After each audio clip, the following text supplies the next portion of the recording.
দীর্ঘদিন ধরেই গুঞ্জন টম ক্রুজ নাকি সিঙ্গেল। কেটি হোমসের সঙ্গে সম্পর্কের বিচ্ছেদ হয়েছে সেই ২০১২ সালে।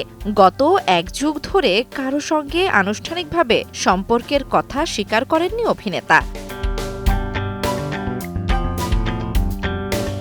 তবে কেটির সঙ্গে বিচ্ছেদের পর এত নায়িকার সঙ্গে তার প্রেমের গুঞ্জন শোনা গেছে যে কোনটা ঠিক আর কোনটা ভুল বোঝা মুশকিল। সম্প্রতি অভিনেত্রী আনা ডে আর্মাসের সঙ্গে তার প্রেমের কথা শোনা গেছে।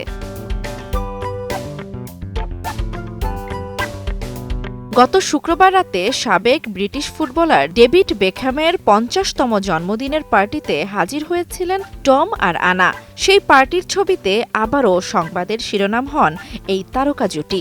চলতি বছরের ফেব্রুয়ারি মাসে জানা যায় টম ক্রুজ ও আনা সম্পর্কের প্রাথমিক পর্যায়ে রয়েছেন, একসঙ্গে সময় কাটিয়ে পরস্পরকে বোঝার চেষ্টা করছেন।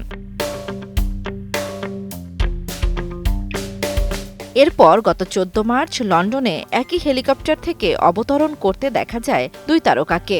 তখন বলা হয়েছিল দুজন নতুন কোনো সিনেমার শুটিংয়ে ব্যস্ত, কিন্তু পরে আর সেই সিনেমার খবর পাওয়া যায়নি। এরপর গত শুক্রবার রাতেও টম গাড়ি থেকে নামার সময় পাশের সিটে দেখা যায় অ্যানাকে। তাই দুয়ে দুয়ে চার মেলাতে আর কষ্ট হয়নি ভক্তদের।